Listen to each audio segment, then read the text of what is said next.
Oh, for heaven's sakes, what's that doing on your head? It's the targeted. I'm bringing it back, man. It's my new wrestling gimmick. I've been talking to the promoters over at Backyard Wrestling Deep South, and they are very interested in targeted. Aren't like half the wrestlers in Backyard Deep South like murder gimmicks? There's plenty of room for one more murder pervert in wrestling, Larson. And besides, like 80% of the matches end in shoots anyways. They don't even book finishes over there anymore. They just think that the wrestlers are gonna go out there and finish the matches themselves. Shoot style. What's your finisher even? Screwdriver. Looking for a Deep South screw job there, huh? Will you be my best friend, Screwdriver?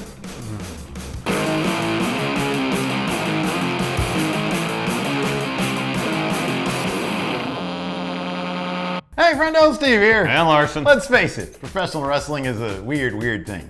It's a form of entertainment that forces men and women with larger-than-life personalities and sometimes huge egos to perform simulated fights where the winners and losers are, of course, predetermined. When you toss in backstage politics, personality clashes, payday disputes, it's actually surprising more of these simulated fights don't turn into real or shoot fights a lot more often than is actually the case. Yeah, so we went and found 10 moments where, for whatever reason, that fantasy that was happening inside the ring became way too real. Here are wrestling's top 10 weirdest in-ring shoot moments. Number 10.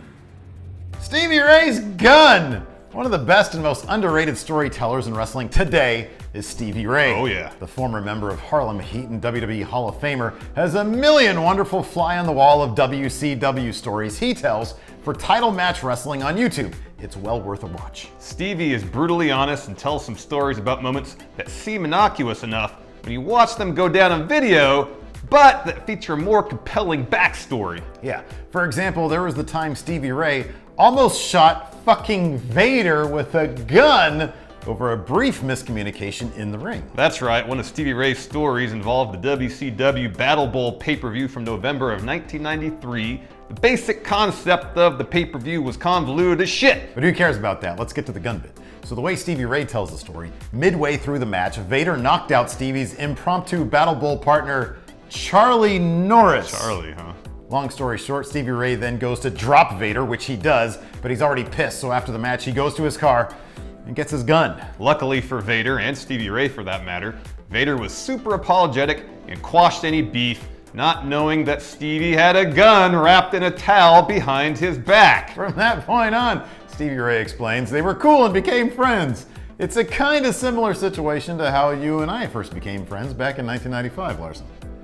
Wait, you wanted to shoot me back then? Oh yeah, but I wrapped my gun in a comic book. I was so close to shooting you. Why? What did I do? Just your face, man. It's just there. I didn't have a beard back then. Is that the difference? It was even worse. Still bad.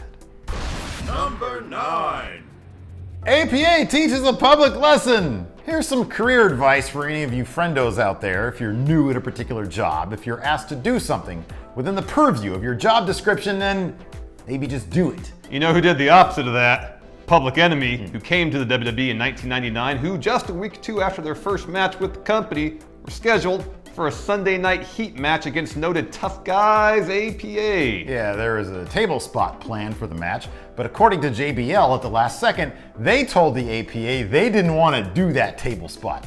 Keep in mind, Public Enemy had just come over from ECW, so it's not like table spots were really outside their wheelhouse. So the APA took their on-the-fly change to the script under consideration, proceeded to spend the next 3 minutes and 12 seconds completely annihilating them, using everything from steel steps to chairs, oh yes, a table, to express their disappointment. Yeah, it's a complete train wreck as JBL and Ron Simmons lay out the Public Enemy with some of the stiffest shots you'd see on a C-level afterthought show.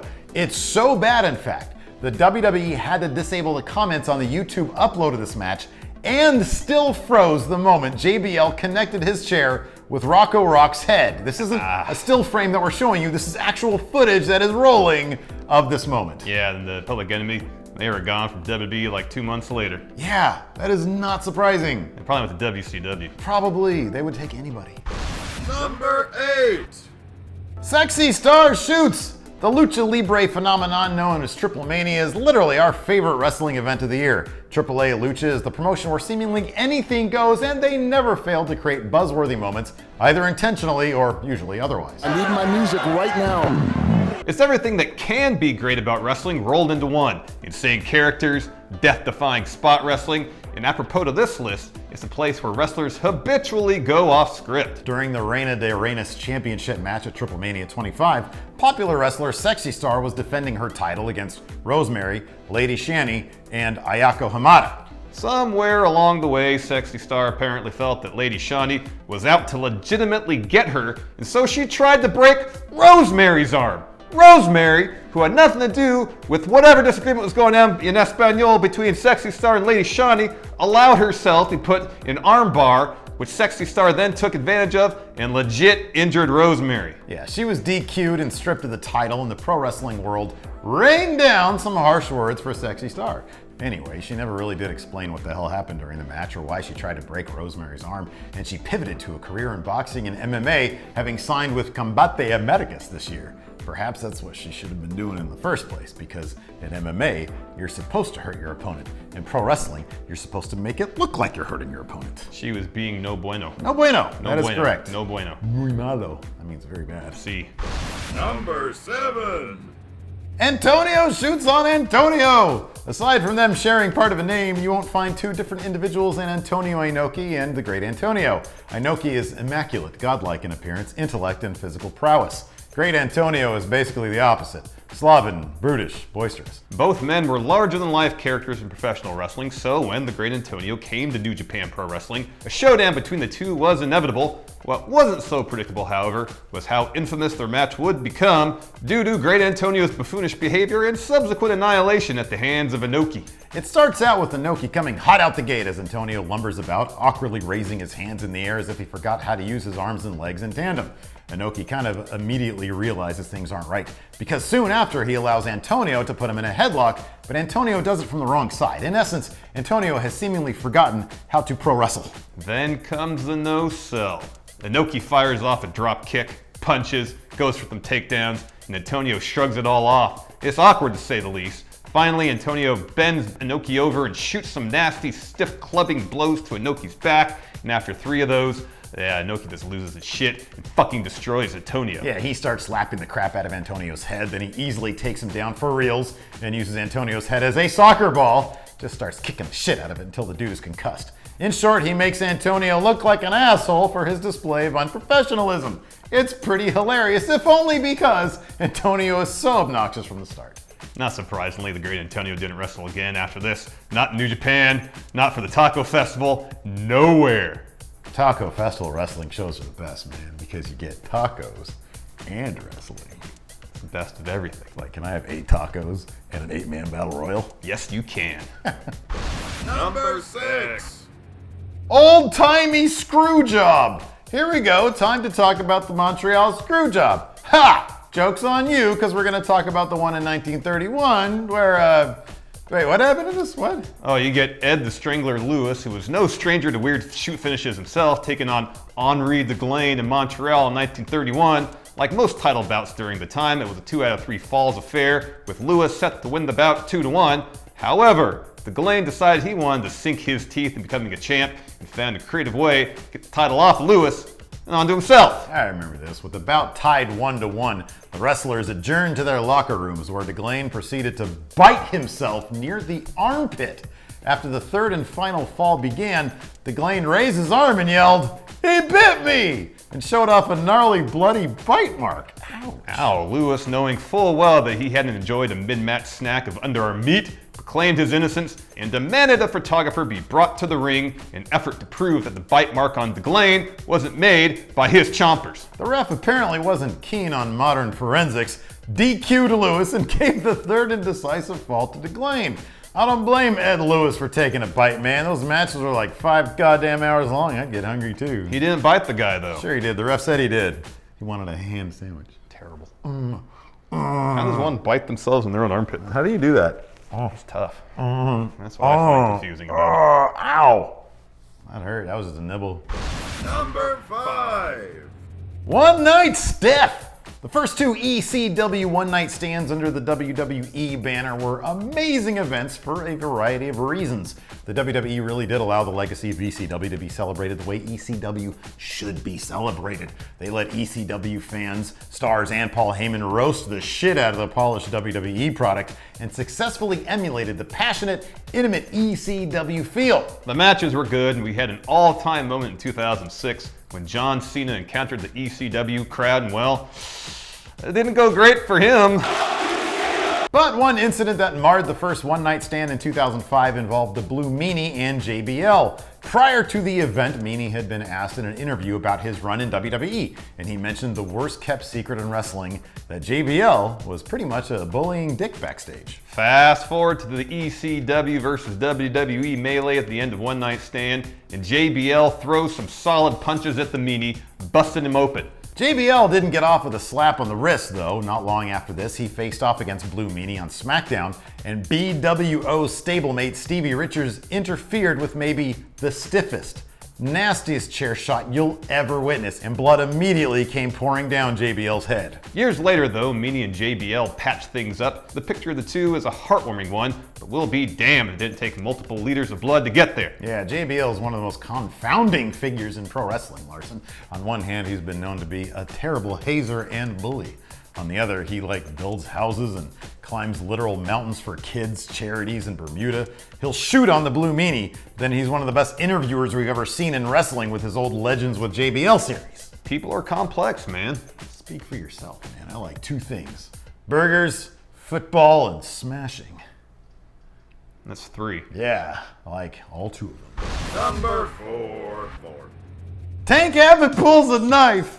2000 WCW was a wild place, man. The desperation was flowing from creative like the River Stygian.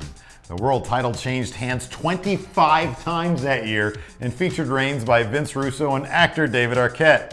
That year also saw Hulk Hogan and Vince Russo's own weird in-ring shoot moment, although one that featured simulated non-violence with Jeff Jarrett's lay-down pin. But one of the weirdest and scariest moments of 2000 WCW came at Super Brawl 2000 at the end of a match between Big Al and Brawler and former UFC star Tank Abbott. The match, for whatever reason, was a leather jacket on a pole match.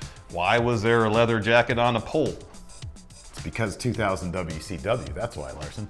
The match was as crappy as you'd expect, but the finish was just plain bizarre. Just prior to the finish of the match, Big Al stands with both feet on Tank's face. He sort of had his hands on the ropes and he was standing on Tank's face.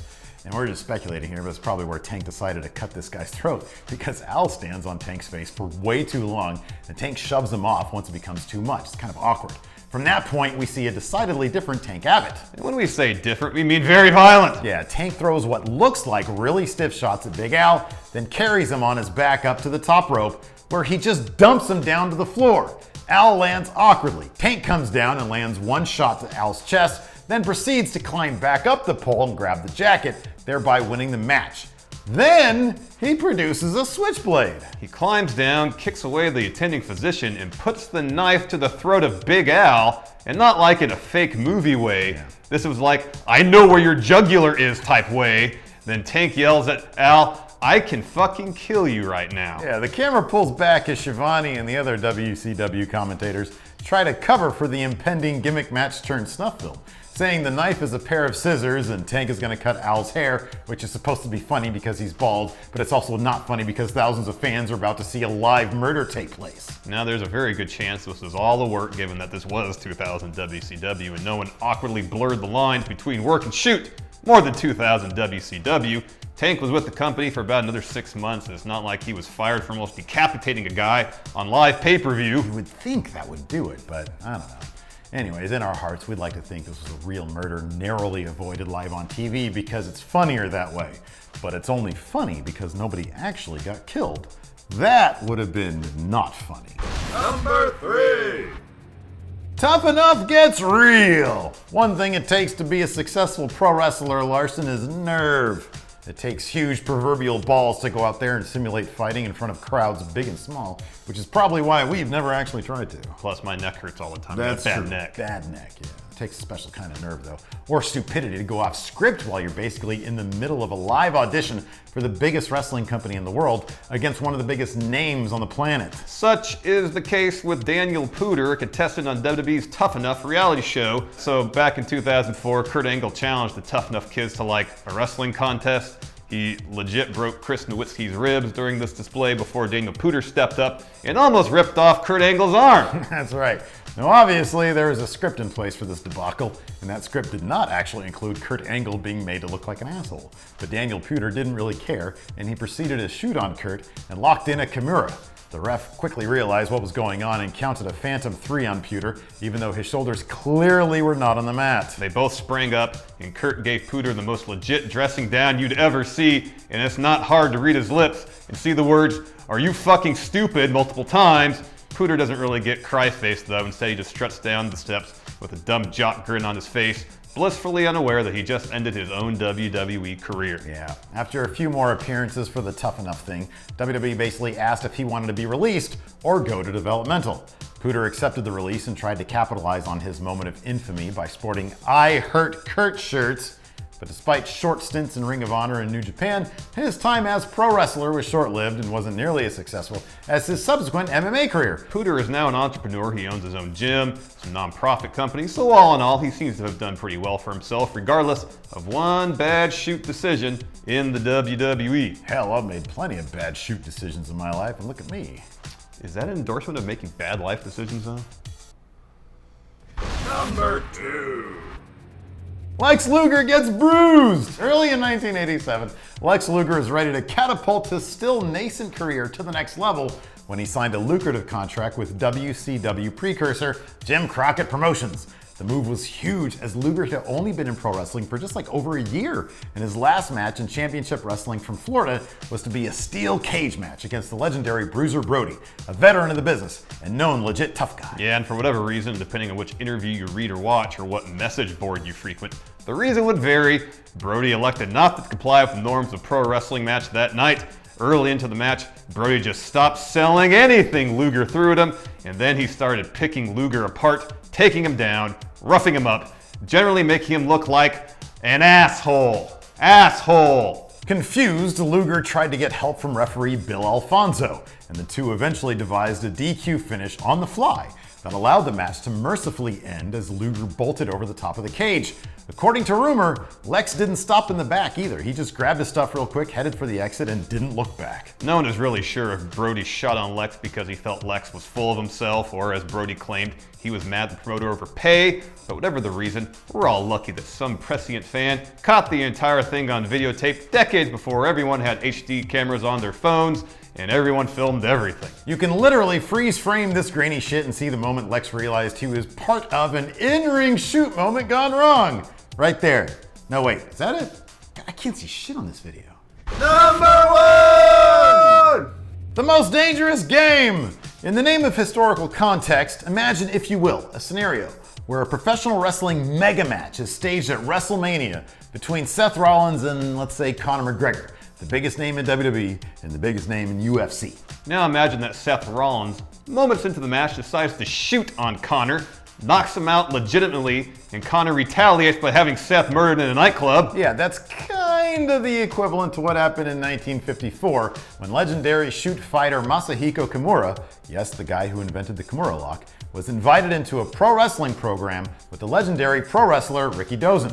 Kimura was fairly new to pro wrestling after dominating the fight game, so he was rather confused when, early on in their first bout, Ricky Dozen went ham on his ass. The reason why Ricky Dozen went off script and started brutalizing Kimura isn't entirely clear, but there was an errant kick to Ricky Dozen's front area hog zone just before shit got real, so maybe that was it? Yeah, maybe. In any event, Ricky Dozen legit beat the crap out of Kimura, who seemed so confused by what was going on, he didn't put up any defense beyond looking to the ref for help, which the ref didn't seem too plus to give. The ref was nonplussed. Completely nonplussed. No plus. It all ended with Ricky Dozen knocking Kimura to the ground, and then a few weeks later, the rematch happened on the dance floor of a popular Yakuza-owned nightclub when a guy armed with a pea-soaked knife stabbed Ricky Dozen, who then died of peritonitis. It's so fancy, I don't know how to pronounce it. Peritonitis? Peritonitis. A week later, it was like the time John Cena got stabbed in the club by Carlito's friend Jesus, but it was real, and the guy died. Yeah, it's kind of up in the air as to whether Kimura had anything to do with the murder. He kind of claimed some credit, but then there was a whole book written about the subject saying he had nothing to do with it. So who knows?